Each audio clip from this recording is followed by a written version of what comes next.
육신의 기쁨에 그저 만족해하고 자신의 뜻을 전부인 줄 알고 살 수밖에 없고 그렇게 살아야만 했던 우리를 긍휼히 여겨주신 아버지 하나님, 그 크신 긍휼과 사랑으로 여전히 이 세상에서는 사람들의 지혜로는 이해 안 될 구속의 역사를 우리에게 베풀어 주셔서 이제 하나님의 은혜와 하나님의 뜻을 구하며 살게 하여 주셨사오니 오늘도 하나님의 그 영원하신 뜻을 따라 우리가 오늘 하루를 사는 감사함과 어떤 상황 속에서도 오직 주님으로 인한 기쁨이 우리의 심령을 주장하고 그리하여 그 은혜가 나의 울타리를 넘어 가족과 함께 살아가는 사람들에게 기꺼이 베풀기를 원하고 또 그러한 하루를 우리가 살아가게 하여 주시옵소서. 예수님의 이름으로 기도하옵나이다. 아멘. 로마서 6장 8절에서 11절입니다. 로마서 6장 8절에서 11절까지입니다.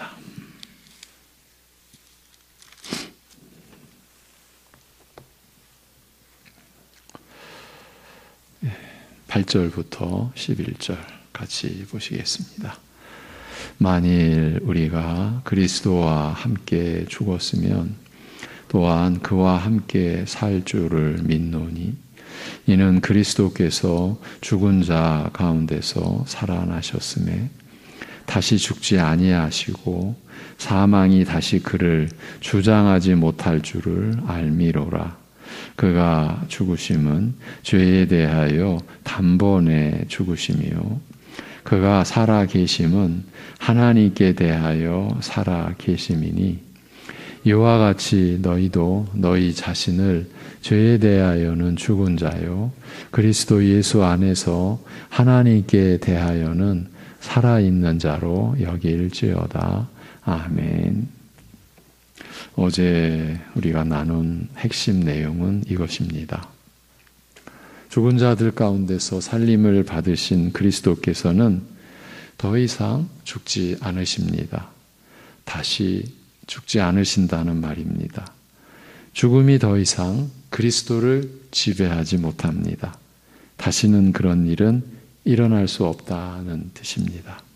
그렇기 때문에 즉 우리가 이런 진리의 사실을 알기 때문에 우리가 만일 그리스도와 함께 죽었다면 우리 역시 그리스도와 함께 살 줄을 믿는다고 하는 것입니다. 죽음이 더 이상 그리스도를 지배하지 못하는데 우리가 그리스도와 연합되어 있으니 우리 역시 죽음이 더 이상 지배하지 못하게 되었기 때문입니다. 이렇게 우리가 그리스도와 함께 죽었으니 우리 역시 그리스도와 함께 사는 것입니다. 그리스도께서 다시 죽지 않으시니 우리도 다시 그 본래의 죽음, 그 죽음에 처하지 않게 되는 것입니다. 우리가 이것을 믿는 것입니다. 그런데 가만히 생각해 보면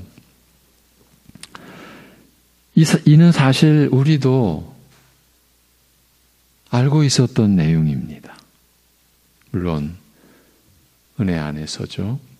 그리스도께서 죽은 자 가운데서 살아나셨음에 다시 죽지 아니하시고 사망이 다시 그리스도를 주장하지 못한다라는 것을요. 우리가 이 사실을 몰랐다고 볼 수는 없습니다. 물론 신자된 입장에서의 내용입니다. 우리가 몰랐다고 할 수는 없습니다. 그런데도 우리가 그리스도와 함께 죽었으니 또한 그와 함께 살 줄을 믿는다고 확신 있게 고백하는 데에 우리가 미치지 못했습니다. 본문을 통해서 우리에게 일어난 일에 관하여 이렇게 살펴보면서도 별 차이는 없는 듯 여겨집니다. 그러면 무엇이 문제입니까? 우리는 우리가 알고 있는 것에 대해서도 믿음을 갖지 못하는 경우가 많은 것이 아닌가 싶은 겁니다. 그러니 그 말씀의 지식이 우리 자신에게 어떻게 연관되고 그래서 그 생명의 지식으로 우리가 무엇을 해야 하는지에 대해서는 더더욱 모를 수밖에 없는 겁니다. 이것이 우리의 일반적이면서도 총체적인 문제가 아닐까 싶습니다. 이번 기회에 우리의 이런 문제를 좀 더 생각해 보았으면 합니다. 먼저 성경 말씀으로 무엇을 알게 된다는 것이 얼마나 놀랍고 복된 일인지를 아는 것부터 다시 시작해 보면 어떨까요? 우리 자신을 보면 아무리 값진 것을 주어도 그 값어치를 모르는 갓난아이 같이 그렇게 보이지 않습니까? 이렇게 말씀의 진리와 그 은혜에 대한 첫 반응부터 삐걱거리니 영원히 살고 죽는 문제와 관련된 은혜로운 말씀을 우리가 보고 들으면서도 별 감흥을 받지 못하는 경우가 생기는 겁니다. 이런 일이 얼마든지 일어날 수 있는 게 우리의 영적 현실입니다. 이렇게 말씀의 가치에 대한 믿음을 갖지 못하니 알게 된 진리의 지식에 대해서도 믿음을 갖지 못하게 되는 것이 어쩌면 당연한지도 모릅니다.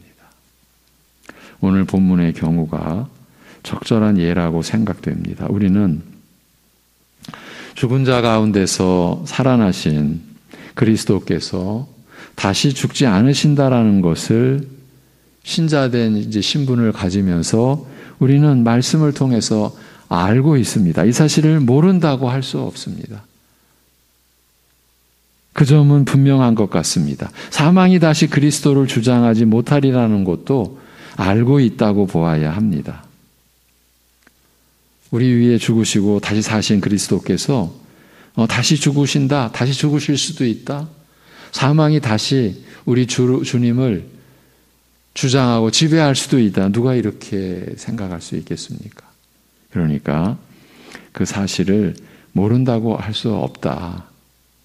이렇게 볼 수 있지 않습니까?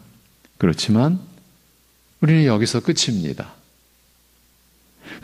그러니 그 지식이 우리의 믿음에 어떤 작용을 하지 못합니다. 할 수가 없다는 말입니다. 그런데 사도 바울은 어떻게 고백하고 어떻게 진술하고 있습니까? 그리스도께서 죽은 자들 가운데서 살림 받으신 후 더 이상 죽지 아니하시고 죽음이 더 이상 그를 지배하지 못함을 우리가 알고 있어서, 그래서 우리가 만일 그리스도와 함께 죽었다면 우리가 그리스도 예수의 죽으심과 합하여 세례를 받았다면 우리 역시 그와 함께 살 줄을 믿는다라고 하지 않습니까? 우리가 말씀을 깨닫고 그 지식을 알게 된 것에 대해 가치를 부여하지 못하는 근원적인 요인이 있다고 보여집니다. 그것은 어떤 말씀이라도 우리가 받아들여서 믿게 되는 것이 오직 성령께서 우리 안에서 역사하신 이 결과라는 사실을 우리가 놓치고 있기 때문이 아닐까 싶습니다. 그렇게 성령께서 닫혀진 내 마음을 열어주셨다라는 이 은혜의 가치, 그래서 말씀 한 구절 내가 오직 믿음으로 받아들일 수 있다라고 하는 그 가치, 그것이 오직 하나님의 은혜요 성령께서 일하신 결과라는 이 사실에 대해서 우리가 모르거나 또 안다고 하더라도 그것이 구체적으로 실체적으로 얼마나 감사한 일이고 귀한 일인지 놓치고 있기 때문이 아닐까. 실제로 우리가 깨달아서 믿게 되는 경우는 없습니다. 우리에게는 그럴 능력이 없습니다. 거짓된 이 땅에서 어찌 진실된 그 하늘의 진리에 접근할 수 있겠습니까? 물론 이 내용에 대해서도 모든 교회가 일치하는 이러한 내용에 대한 그 이해가 모든 교회가 일치하는 것은 결코 아닙니다. 소위 알미니안주의에 속한 그러한 교회들은 이런 진술을 조롱합니다. 자신들은 얼마든지 진리의 말씀에 접근할 수 있고, 그래서 스스로 깨닫고 믿을 수 있다는 그런 주장을 바탕에 깔고 있습니다. 저들도 믿음을 얘기합니다. 하나님의 은혜를 얘기합니다. 그런데 그 안에 우리 인간의 본성적 능력도 얼마든지 작용한다. 은혜가 너무 커서 우리의 것을 내세우지는 못한다고 하더라도 분명히 있다. 이렇게 나오는 거죠. 사실은 알미니안 주인이 뭐니 하는 그런 구분이 없는 가운데서도 사람들은 얼마든지 자신의 한계를 넘나들 수 있습니다. 사실 거짓인 거죠. 교인들 대부분이 처음에는 자신이 믿은 것으로 알고 있지 않습니까? 이는 인간의 본성적 작용이라 할 수 있습니다. 당연히 자신이 한 것이죠. 자신이 믿었다. 이렇게 여기는 거죠. 이렇게 여러분을 섬기면서 여러분이 이 말씀의 종들에게 제가 처음에는 제가 또 한참 동안 내가 믿은 줄 알았습니다. 그런데 내가 믿은 자체가 하나님의 은혜고 하나님의 선물이고 구체적으로 성령님의 내 안에 계신 성령님의 역사라는 것을 이제사 깨닫게 되었습니다. 이런 고백들을 하시잖아요. 그 얘기는 처음에는 자기가 믿은 거죠. 자기가 하나님 택했고 자기가 교회 나오겠다. 자기가 택했고 외적으로는 우리가 다 그렇게 보여지죠. 그런데 우리가 내 안에 일어난 일의 실상에 대해서 말씀을 통해서 알게 될 때 우리는 무너지는 거죠. 무엇에 대해서? 자신에 대해서. 모든 게 하나님의 은혜였구나. 그러나 처음에는 사람들은 자기가 한 일로 여기는 거죠. 이렇게 여기는 게 우리에게서는 보통이죠. 그렇지 않습니까? 그렇지만 이 점에 관해서도 하나님 말씀인 성경은 우리 인간에게는 그런 능력이나 지혜가 없다라는 점을 분명히 밝혀놓았습니다. 어느 사람도 어느 사역자도 자신의 능력으로 사람에게 말씀을 깨닫게 하고 믿음을 심어줄 수 없습니다. 그러니 여러분, 자기들만이 무슨 구원의 집단이다. 자기들 속에 들어와야 구원의 방주에 오른 거다. 구원의 방주에 탄 거다. 자기들만의 이렇게 말하는 무리들이 얼마나 무지막지한 겁니까? 사람에게는 그런 능력이 없습니다. 이 모든 것은 오직 성령님의 역할로 우리가 구원의 복음의 도리를 알게 되고 깨닫게 되고 믿음으로 취하는 모든 것 성령님의 역할로 인한 것이요. 성령께서 진리의 말씀을 우리 안에 증거해 주시는 그 능력과 역사를 따라서만이 우리 안에서 하나님께 대한 회개와 그리스도에 대한 믿음이 일어나는 것이죠. 이 점에 대해서 사도 바울이 고린도 교회에 보낸 서신에 이렇게 진술해 놓았습니다. 우리가 세상의 영을 받지 아니하고 오직 하나님으로부터 온 영을 받았으니 이는 우리로 하여금 하나님께서 우리에게 은혜로 주신 것들을 알게 하려 하심이라. 우리가 이것을 말하거니와 사람의 지혜가 가르친 말로 아니하고 오직 성령께서 가르치신 것으로 하니 영적인 일은 영적인 것으로 분별하느니라고요. 우리로 하여금 하나님께서 우리에게 은혜로 주신 것을 알게 하시려고 우리에게 하나님으로부터 온 영 곧 성령을 받게 하신 것이라는 사도의 설명입니다. 사도 본인이 내가 하나님께 받은 능력으로 여러분에게 이런 식의 어떤 암시도 사도의 서신서 안에는 없지 않습니까? 그러니까 하나님께서 우리에게 은혜로 주신 것을 알 수 있는 것은 천국의 비밀을 우리가 알 수 있는 것은 오직 성령께서 우리에게 증언해 주시고 알게 해 주셔야만이 된다라는 뜻이에요. 왜 이런 내용을 우리가 또 이렇게 돌아보는 겁니까? 여러분이 지금 믿고 알고 계신 그 가치를, 우리가 받은 은혜의 가치를 우리 새롭게 알자, 새롭게 확인하자. 보배를 지니고 있는데 그 보배의 가치를 우리는 모르고 사는 것 아니냐, 이 말씀을 우리가 나누고 있는 거예요. 그런데도 자신이 깨닫고 자신이 믿게 되었다, 이런 상태에 그대로 있을 경우 그 결과가 어떻게 나타나겠습니까? 날이 갈수록 자신에 대한 신뢰를 쌓기 위해, 스스로 자신에 대한 신뢰를 쌓기 위해 혈투를 벌이듯 하지 않을 수 없게 됩니다. 자신이 믿었다고 여기니까요. 믿음의 출발이 이렇게 되었으니까요. 거기서 요지부동, 내가 믿은 거야. 그러니까 자신에 대한 신뢰에 금이 가서는 안 되잖아요. 그러다가 끝내는 자신에 대한 실망과 불신으로 인하여 말씀에 대해서도 낭망하고 불신하게 되는 것입니다. 자신에게 집착할수록 이 결말은 더 일찍 다가온다고 할 수도 있습니다. 교인으로 살다가, 생활하다가 교회를 떠나는 사람들 중에 이런 경우에 해당되는 이들이 많지 않을까 싶습니다.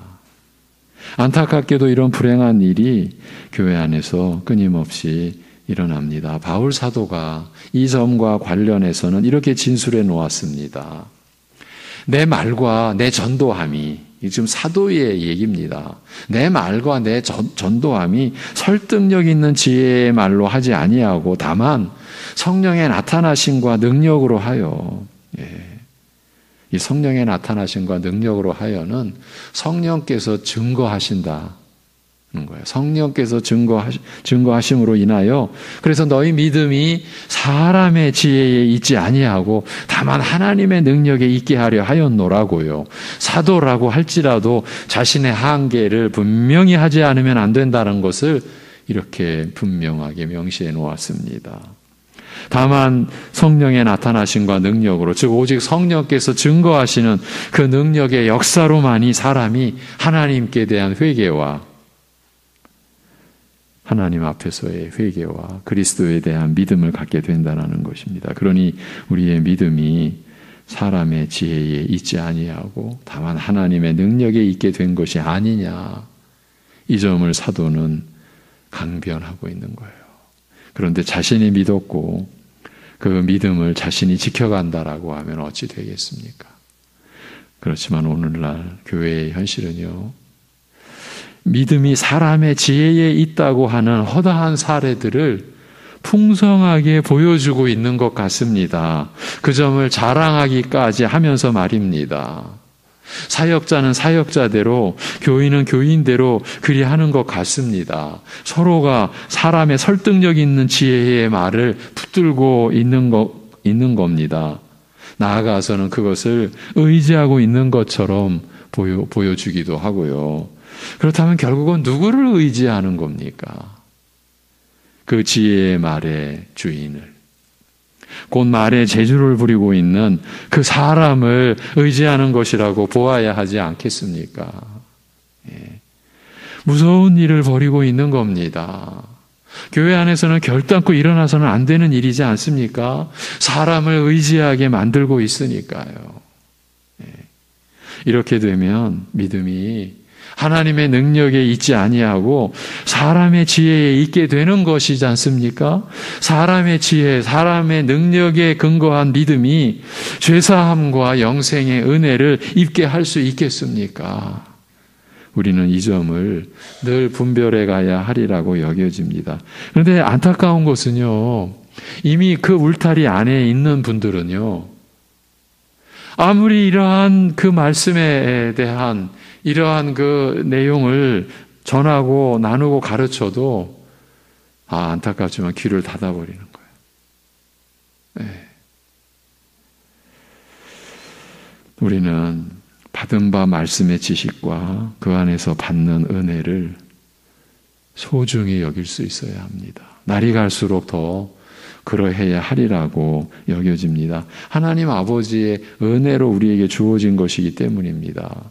그러니까 값없이 거저 받은 것이라고 해서 그야말로 값어치 없는 물건을 다루듯이 해서는 안 된다는 말입니다. 그리고 오직 성령께서 우리 안에서 일하신 결과로 우리가 받고 누리는 것들이기 때문에 받아 누릴수록 더 귀중히 여겨야 하지 않겠습니까? 무엇보다도 그리스도께서 나의 죄로 죽으시고 다시 살아나셔서 나의 의가 되어 주셨기 때문이기도 합니다. 그 은혜 안에서 우리가 모든 이 복락을 우리가 받고 누리는 것 아닙니까? 이 모든 은혜 안에서 우리가 하나님의 말씀인 성경을 통해서 생명의 지식을 얻고 영혼의 양식을 곧 영생을 살아가는 지혜와 능력을 얻는 것이기 때문입니다. 그러니 해를 지날수록 말씀 안에서 받는 진리의 지식과 우리를 움직이게 하나님의 뜻대로 움직이게 하는 이 은혜의 역사를 더 감사히 여기고 더 소중하게 여길 수 있어야 하리라는 것입니다. 지난날 알아왔던 구절의 내용도 우리가 더 새롭게, 더 풍성히, 그리고 그 말씀의 지혜와 우리가 관여하고 관계하고 참여하는, 그저 머리로만 아는 것이 아니라 그 말씀이 내 안에서 역사하는 그러한 체험 속에 우리가 살아야 하지 않겠습니까? 이제 10절, 11절을 보겠습니다. 그가 죽으심은 죄에 대하여 단번에, 여기 단번에가 나옵니다. 죽으시며 그가 살아계심은 하나님께 대하여 살아계심이니 이와 같이 너희도 너희 자신을 죄에 대하여는 죽은 자요 그리스도 예수 안에서 하나님께 대하여 살아있는 자로 여길지어다 라고 합니다. 보신 바대로 앞에 9절과 연결된 내용입니다. 그리스도께서 죽은 자 가운데서 살아나셨으니 다시 죽지 아니하시고 사망이 다시 그를 주장하지 못한다라고 한 말씀을 더 구체적으로 설명하고 있는 것이 틀림이 없습니다. 다시 들어보십시오. 그가 죽으신 것은 죄에 대하여 단번에 죽으신 것이며 그가 사시는 것은 하나님을 향하여 사시는 것이라. 이와 같이 너희도 자신을 죄에 대하여 죽어 있고 그리스도 안에서 하나님을 향하여 살아있는 것으로 여기라고 합니다. 상세하게 보면 10절은 왜냐하면 그가 죽으신 것은 죄에 대하여 단번에 죽으신 것이기 때문이다. 이렇게 볼 수 있습니다. 반면에 그가 사시는 것은 하나님을 향하여 사시는 것이기 때문이다. 이렇게 말입니다. 그렇기 때문에 그리스도께서 죽은 자 가운데서 살아나셨음에 다시 죽지 아니하시고 사망이 다시 그를 주장하지 못하는 것 아니냐라고 하면서 우리가 이 사실을 알고 있다고 바울이 말하고 있는 것 아니겠습니까? 10절에 그가 죽으신 것은 죄에 대하여 단번에 죽으신 것이라고 하는 구절이 새롭게 다가옵니다. 분명히 이 내용이 강조되어서 구절의 말씀을 받쳐주고 있기 때문입니다. 단번에라는 말을 단 한 번에라고 풀어서 이해할 수 있지 않을까요? 그러니 앞에서는 다시 죽지 아니하신다 라고 했고요. 또한 그가 사시는 것은 하나님을 향하여 사시는 것이라고 하는 이 구절도 또 새롭게 다가옵니다. 그러니 앞에서는 사망이 다시 그를 주장하지 못한다라고 한 것 아니겠습니까? 우리가 지금까지 참 쉽지 않은 가운데 이 10절까지 오면서 그 한 절 한 절이 서로 얽혀 있고 서로를 더 풍성하게 그리고 더 견고하게 이렇게 받쳐주고 이렇게 채워주고 지금 그런 그 구조로 로마서 6장 한 절 한 절이 우리에게 기록이 되어서 주어져 있어요. 우리가 이러한 말씀을 하나님의 은혜 안에서 성령님의 인도하심 안에서 우리가 지금 보아가고 있는 거죠. 왜 우리가 이러한 말씀을 보아야 됩니까? 우리가 죄에 대하여 죽은 자요, 그리스도 안에서 하나님을 향하여 살아있는 자로 여기며, 그 여기는 그 믿음대로의 삶이 우리의 생활로 나타나고 열매를 맺어야 되기 때문이죠. 그래서 그 전체를 로마서 6장부터 8장까지 성결한 신자의 삶, 거룩한 삶, 우리가 이 삶을 살아가기 위한, 살아내기 위한 그러한 말씀에 지금 우리가 훈련을 받고 있는 거죠. 하나님을 향하여 우리가 산 자로, 그래서 죄에 대하여는 죽은 자로, 그래서 그 사망의 어두움이 결코 우리를 지배하지 못하는 그러한 삶을 우리가 누리기 위해서 아니겠습니까? 오늘 여기까지입니다. 기도하겠습니다. 하나님 아버지, 우리에게 베풀어 주신 하나님을 아는 생명의 지식의 그 값어치를, 그 가치를 우리가 때로는 너무나 소홀히 여기고 경홀히 여겨왔던 그런 우리의 연약함과 우매무지함을 오늘도 하나님 앞에서 또 깨닫고 그 책망의 말씀을 받는 가운데 또 우리를 일깨워 주셔서 감사합니다. 갓난아기에게 아무리 이 땅에 값진 것 손에 쥐어줘도 내팽개치듯 우리가 어쩌면 그러한 모습으로 우리에게 주어진 이 생명의 지식의 말씀을 그렇게 여겨왔던 것은 아닌가, 우리 자신을 또 돌아보게 하여 주옵시고, 그래서 우리가 받은 이 말씀의 지혜, 말씀의 지식, 이 말씀의 은혜를 감사히 여기고 그 감사하는 마음이 우리 안에서 회복되게 하시고 일어나게 하여 주옵시고, 오직 그 말씀이 우리에게 깨달아지고 믿어지게 된 것이 결단코 나로 인한 것이 아님을, 사람에 의한 것이 아님을, 하나님께서 친히 우리에게, 나에게 주신 것, 베풀어 주신 것, 우리로 하여금 영원히 소유하게 하신 것, 하나님이 우리의 손에 쥐어주시고 우리의 심령에 담아주신 것, 그래서 우리의 심령에 새겨지듯 지워지지 않게 우리 안에 하나님께서 베풀어 주신 은혜로 인한 하나님의 사랑의 선물이라고 하는 그러한 깨달음을 우리가 가지고, 우리가 십자가에 못 박힌 그리스도, 그 십자가의 도를 우리가 알고 그 길을 가는 이것이 얼마나 감사한 일이고, 우리 육신의 어떤 고난도 그 은혜의 영광됨과 감사함을 결코 능가할 수 없는 그런 분량의, 영원히 미치지 못할 그런 분량의 은혜와 그 크신 긍휼과 사랑으로 우리를 안고 계시고 우리를 덮고 계시고 우리를 선하게 주장하고 계시고 다스려 주심을 오늘도 우리가 고백하는 믿음으로 어떤 어려움 속에서도 주님을 의지함으로 인하여서 풍성한 삶의 소망을 가지고 살아가게 하여 주시옵소서. 우리가 살아가는 것이 하나님의 은혜임을 우리가 감사히 여길 수 있는 하루 되게 하여 주시옵소서. 예수님의 이름으로 기도하옵나이다. 아멘.